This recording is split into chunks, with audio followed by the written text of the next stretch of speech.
Time to revisit a conversation about Haason Reddick. That and more on today's episode of Locked On Bucs.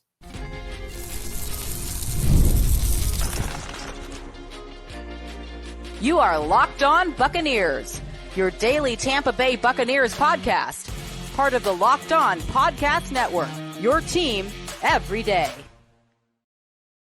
What's up and welcome into this Tuesday episode of Locked On Bucs, your daily podcast covering the Tampa Bay Buccaneers, part of the Locked On Podcast Network, your team every day. I want to thank you for making Locked On Bucs your first listener view every day. Don't forget you can subscribe or follow for free on YouTube or wherever you get your podcasts. And of course, you can follow along on Twitter. I am James Yarcho at JYarcho_Bucs, credentialed member of the media covering the Tampa Bay Buccaneers as deputy editor of SB Nation's BucsNation.com. Here with you every Monday through Friday, along with the everydayers. And for that, I want to share my appreciation for your continued support of the show. One of the ways you can support the show is become a Locked On Bucs insider. You're going to get news, rumors, updates, general thoughts, one-on-one conversations with me via text message, no ads or anything like that. Go to joinsubtext.com/LockedOnBucs or click the link in the show notes to become an insider today. This episode is brought to you by LinkedIn Jobs. LinkedIn Jobs helps you find the qualified candidates you want to talk to faster. Post your job for free at linkedin.com/LockedOnNFL. That's linkedin.com/LockedOnNFL to post your job for free. Terms and conditions apply. Joint practices with the Jacksonville Jaguars coming up this week, and we're going to talk about that coming up in a little bit. But let's start things off by revisiting a conversation that we had way back in February about edge rusher Haason Reddick. Back in that episode, which you can find on the YouTube or on your podcast catcher. On YouTube, the thumbnail is a picture of Haason Reddick. The title is "The Tampa Bay Buccaneers Need to Pursue Haason Reddick." I presented a case as to why the Bucs needed to add him to the edge rush rotation. At that time, Shaq Barrett hadn't been officially released yet, but we all kind of knew that it was coming down the pike. I talked about the money, the production, all of those things. Well, since then, Reddick was traded from the Philadelphia Eagles to the New York Jets, but much like the issue the Bucs are having with Randy Gregory, Reddick has not shown up and has now asked for a trade from the Jets. For those that don't know what's going on with that situation, I'm going to give you an abbreviated version because this situation isn't anything like Gregory's other than the fact that neither has reported to their new teams. Credit to Diana Rossini of The Athletic for a lot of this information, but here you go. Before the trade between the Eagles and the Jets was done, the Jets offered Reddick a contract restructure, essentially, that he turned down. Now, the Jets went ahead and went through with the trade with Philly with a good faith premise that a deal would get done. Since then, the Jets have claimed that Reddick's representation made a promise that he would attend offseason workouts and training camp while a contract was being negotiated, but Reddick's reps said that there was no such promise made by their camp. Now, the Jets are refusing to negotiate until Reddick shows up, and Reddick maintains his original stance that he made prior to the trade that he's not going to show up for anything until a deal is done. So we have a multitude of issues from a he said point of view. There's a stalemate going on. And as Rossini points out, there is a complete loss in trust between the two parties. The Jets say they have no interest or intention of trading him, but I don't really see either side being the first to flinch in essentially this game of contract chicken, which leaves only one option, and that is to trade him. The Jets gave up a conditional 2026 third round pick in order to acquire him from Philly. Not a 2024, not a 2025, a 2026 conditional third rounder. So they would likely either want to recoup that pick or potentially get a pick in next year's draft. Here's where the Buccaneers come in. As it stands now, the Bucs have $22.4 million in cap space, according to Over the Cap. Haason Reddick, as of this moment in time, costs $750,000 against the cap. Reportedly, Reddick turned down a change to his current contract, guaranteeing him the $14.25 million base salary this year. The Bucs could not only do that, but could give him an extension, which is what he actually wants. Now, according to Over the Cap, the Bucs are indeed over the cap for next year by about $5 million, but that easily changes with a few more moves and restructures. Vita Vea, for one, has a cap number of $22 million. An extension and a restructure can free up a lot of that space. Same can be said with Jamel Dean, who has a cap hit of $15 million. If he doesn't perform well, he could be released, which would free up $8 million unless that release is designated as a post-June 1st cut, and that means it would free up $13 million in cap space. There are plenty of other ways to free up money, but this was a team that was relying on Randy Gregory, who, by the way, if he's cut, is entitled to none of the money in his contract, seeing as how he has not shown up to team activities, and that voids any money in his deal. That frees up a little over $1 million for this year's cap. But he hasn't been with the Bucs. He was never with the Bucs outside of the day that he showed up to sign his deal and hold his press conference. Adding Reddick to the edge rush rotation with Yaya Diaby, Joe Tryon-Shoyinka, Chris Braswell, Anthony Nelson, Marquise Watts, and Jose Ramirez, it instantly upgrades what this defense is able to do in terms of getting after the quarterback. Reddick had 11 sacks last season. He had 16 the year before. He has 4 consecutive seasons of at least 11 sacks. This is the playmaker that the Bucs need at edge to put someone opposite of Diaby that poses a major threat, because then you have 2 guys that can get after the quarterback and disrupt plays. We know what Joe Tryon-Shoyinka is. We know what Anthony Nelson is. We're not quite sure what Braswell, Watts, or Ramirez are at this point, but this also allows for flexibility for Todd Bowles in his utilization of JTS. He talked about all the different ways that he can use him as one of those chess pieces that he talked about early on in the offseason. I do not think that Reddick is the problem in this scenario. I think the Jets are the problem. They made a trade without a contract in place, knowing what the demands were, and they thought that they were either going to easily get that done or could get away without doing it at all. Now, Reddick wants out and to go somewhere that's going to pay him what he thinks he's worth. Yes, he's 30 years old. But now we're talking about, if the Bucs made this trade, at least 3 to 4 years of Reddick and Diaby being major threats in the edge rush game and taking this defense up a notch or 2. And what's it going to cost? A potential 3rd in 2026, maybe a 3rd in 2025 instead. Randy Gregory is not walking through that door anytime soon. And even if he does not bring what Haason Reddick does. 2019, 2020 Shaq Barrett and Jason Pierre-Paul are not walking through that door.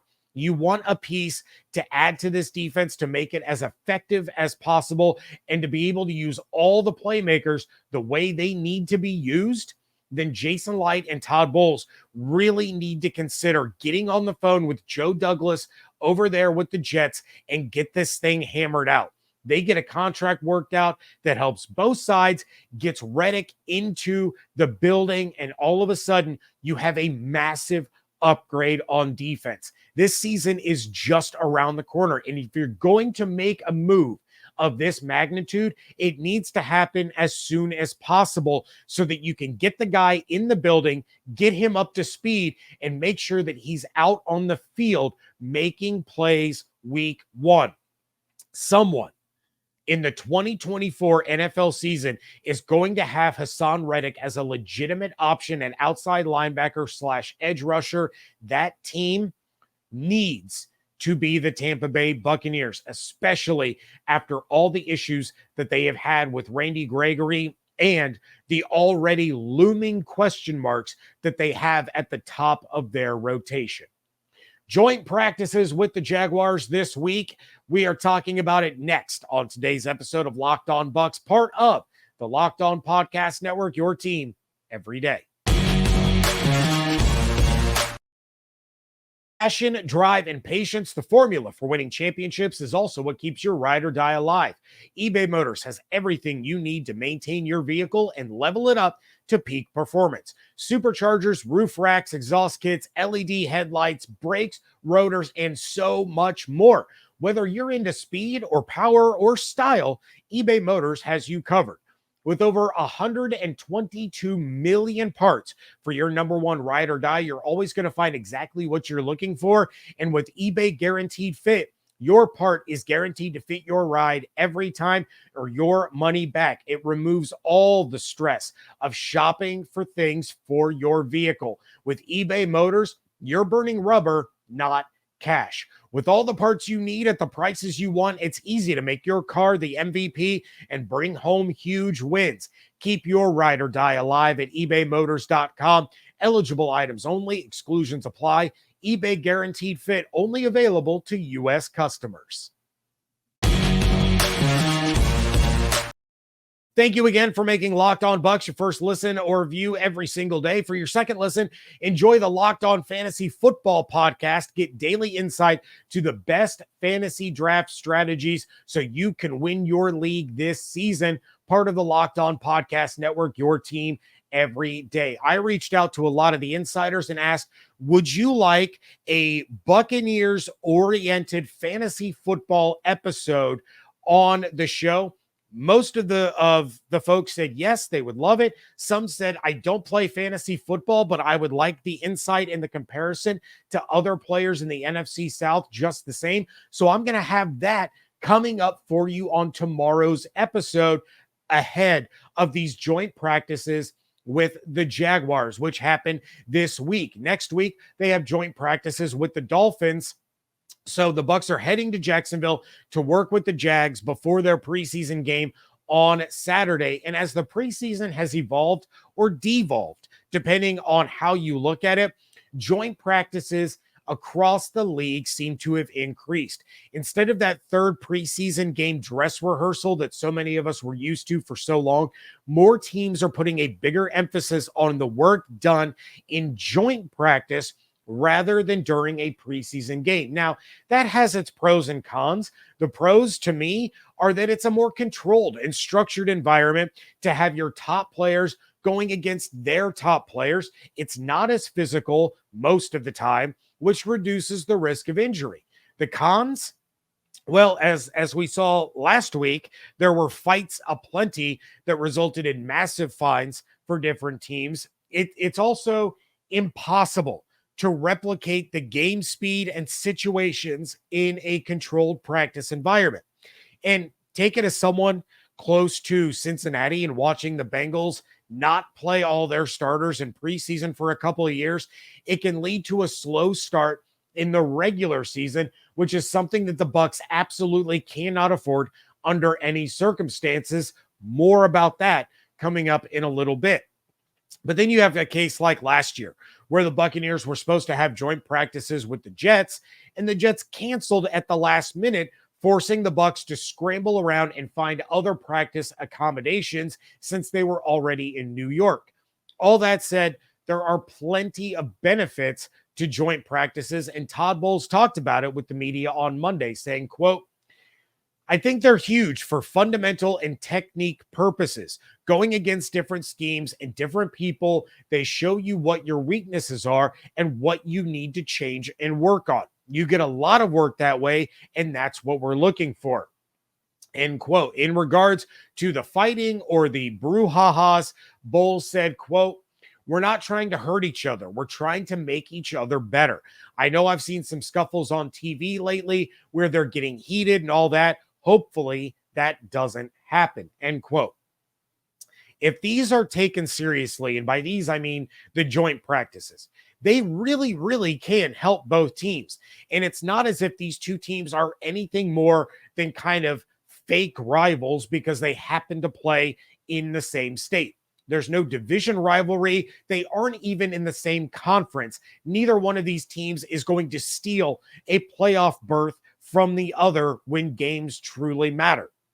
The same can be said for next week with the Miami Dolphins. So it can be extremely beneficial for these two squads to test each other when both are certainly in contention for the playoffs this year. The Jags really should have been in the playoffs last year if it weren't for a monumental collapse down the stretch, much like what we saw with the Philadelphia Eagles. What you don't want is the level of stupidity that we saw from Malik Neighbors last week during the joint practices between the Giants and the Lions. For those that didn't see it, Malik Neighbors, rookie wide receiver, lost a rep. And then he got mad and he hit Kirby Joseph in the face. Joseph wasn't even a part of the play. He wasn't the one covering Malik Neighbors in the end zone. Who knows if maybe something was said by Joseph, maybe he made a comment about him being a rookie. I don't know.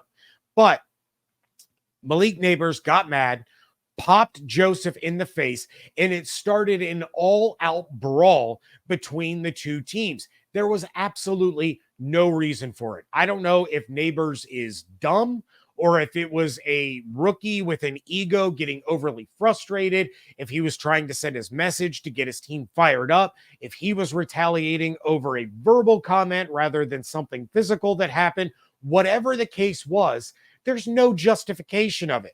It was a stupid, selfish decision that was completely pointless, and it ended up costing both teams $200,000 in fines. You cannot bring that kind of stupidity to Jacksonville. The same can be said for the Jaguars. They cannot bring that level of stupidity to these joint practices when they're inviting another NFL team to their home to orchestrate all of this.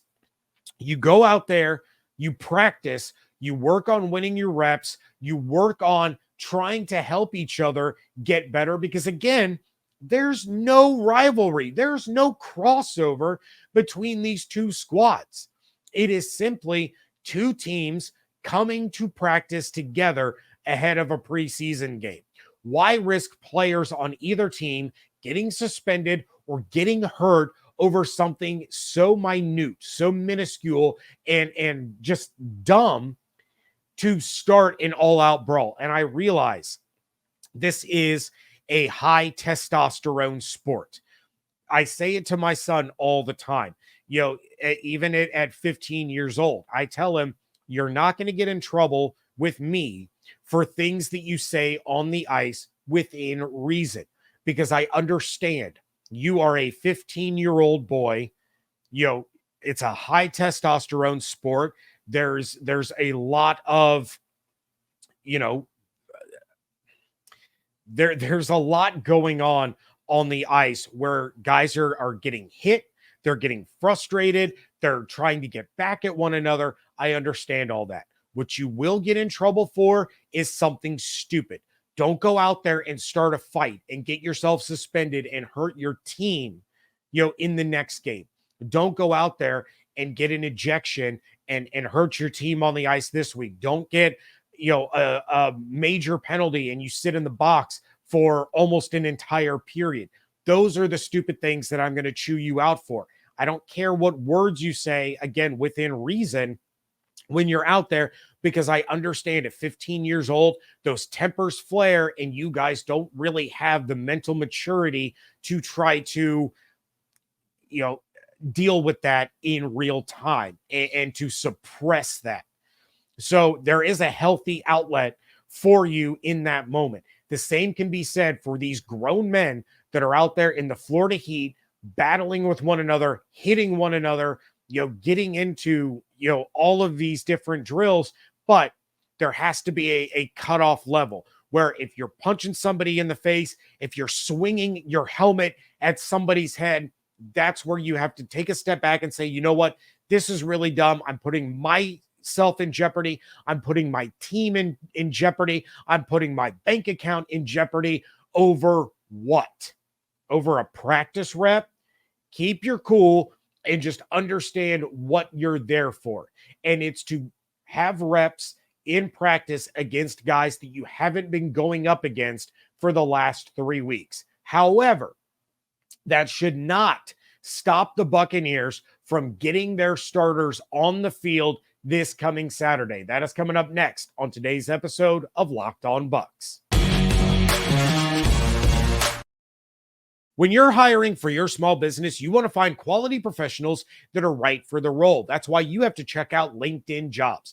LinkedIn Jobs has the tools to help you find the right professionals for your team faster and for free. And LinkedIn isn't just a job board. LinkedIn helps you hire professionals that you can't find anywhere else, even those that aren't actively searching for a new job, but they just might be open to that perfect role. In a given month, over 70% of LinkedIn users do not visit other leading job sites. So if you're not looking on LinkedIn, you're looking in the wrong place. On LinkedIn, 86% of small businesses get a qualified candidate within 24 hours. So hire professionals like a professional on LinkedIn.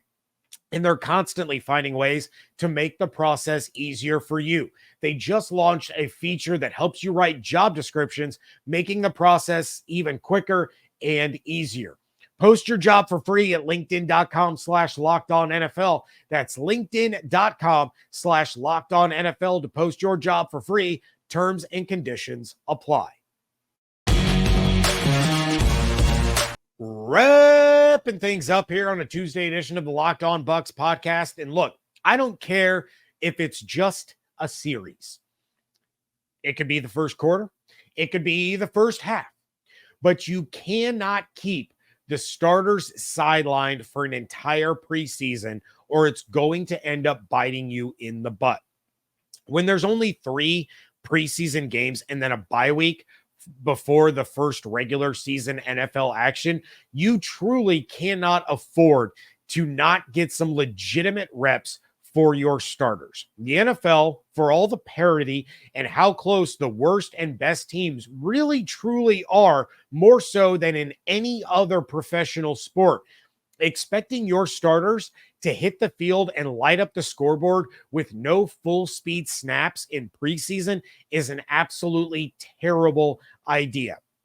You have key position battles across your roster, few as important as the one for starting center. So you can't expect those 5 starting linemen to go out there for the first time together in week 1 and expect it to just immediately work. Barton and Hainsey each need snaps with the full offensive line to get a feel for each other. Otherwise, Baker is going to get rocked and the run game is going to be a disaster. But not just that. They need to be out there, all 5 of them together, blocking for Baker so that he gets used to the guys in front of him. Blocking for Rashad and Bucky and Chase Edmonds so that they get used to blocking for those guys, and those running backs get used to the 5 linemen that are hopefully going to be in front of them for 17 plus games. Then you have Tyke Smith and Christian Izien, each needing a chance to line up at nickel corner. Chris Braswell deserves the opportunity to be out there with Levante David and Kalijah Kancey and Vita Vea so that he can see what he's able to do with other pass rush threats on the field. Let Bucky run behind Tristan. Let McMillan line up with Mike Evans and Chris Godwin on the field with him to find out what they do for his game, what they open up for his opportunities down the field. These guys have to be able to get a feel for the personnel that they're going to be playing with all year long. I'm a big fan of Todd Bowles, and I've had my complaints about him over the years, just like I've had my complaints about performances by certain players. But, overall, I like Todd Bowles. With that said, he doesn't exactly have the best track record against mobile quarterbacks or rookie quarterbacks. And right out of the gate, the Buccaneers are going to face a guy that's both. Washington's run game is no joke, and their defense is probably better than what they get credit for because they're in a division overshadowed by the defenses of the Dallas Cowboys and the Philadelphia Eagles. This is not going to be an easy win in week 1. And if the Bucs lose to Washington, they're already behind the 8 ball. Where is that makeup win going to come from? If you lose one that theoretically you shouldn't, you have to then turn around and steal one that you theoretically should have lost. Is it going to come against the Ravens, a much improved Philadelphia Eagles team with a new coaching staff outside of the head coach? Are you going to steal one on the road in Detroit, in Kansas City, in Dallas? That rust that emanates from not having your starters out on the field in preseason is very real. And we see it every single year, but no one seems to remember it the next year. Cincinnati has fallen victim to it numerous times. That's why I was surprised, but also not surprised to see their starters out on the field for the first series against Tampa last week. Green Bay has fallen victim to it in the past. I know the NFL loves the money from a 17-game season, and fans love watching an extra game that actually matters. Before too long, it's probably going to be an 18-game season. But it's coming at times to the detriment of the team because preseason was structured in a certain way for a reason. The first preseason game, it was the first drive, maybe the first 2 drives, depending on how that initial drive went, where you saw the starters. Then they were on the sideline, they were in street clothes, they were hanging out, and then it was the roster bubble guys, the rookies, those guys getting an opportunity. The second preseason game, it was into the second quarter. That's where you saw the starters. Saw how they got into a little bit of a rhythm where they were getting into a second, third, sometimes a fourth possession.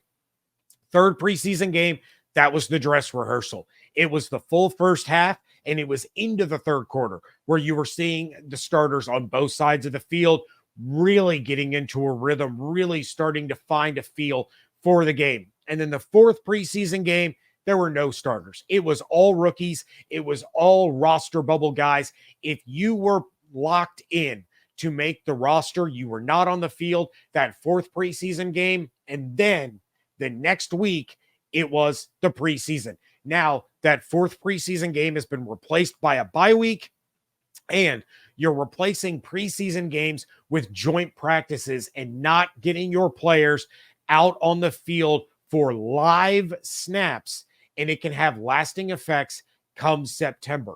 Again, you cannot replicate the speed or the schematic strategy of live games with joint practices. So Bucs fans better hope that they see far more of the starters this coming weekend. And if it's not this weekend, it absolutely has to be next weekend. Otherwise, you could see this team with playoff aspirations being hated on by most of the outside NFL world get off to the slow start that can doom their season. You can't make the playoffs in September, but you can miss the playoffs in September, and those starters need reps. That is going to do it for this episode of Locked On Bucs. Please check out everything going on over at bucsnation.com. Make sure you are following on Twitter at Locked On Bucs, at @Yarcho_Bucs. Become a Locked On Bucs insider. Go to joinsubtext.com/LockedOnBucs or click the link in the show notes for one-on-one text conversations with me ad-free. You don't have to worry about any of that nonsense. And of course, please subscribe to the YouTube channel with those notifications turned on, or if you prefer listening, please subscribe on your favorite podcast platform. If you're on Apple Podcasts, please leave a 5-star review. It really does help other Bucs fans find the show. Hope you all have an absolutely outstanding day. Stay safe, stay healthy, fire the cannons. I want to thank you so much for joining me right here on Locked On Bucs, part of the Locked On Podcast Network, your team every day.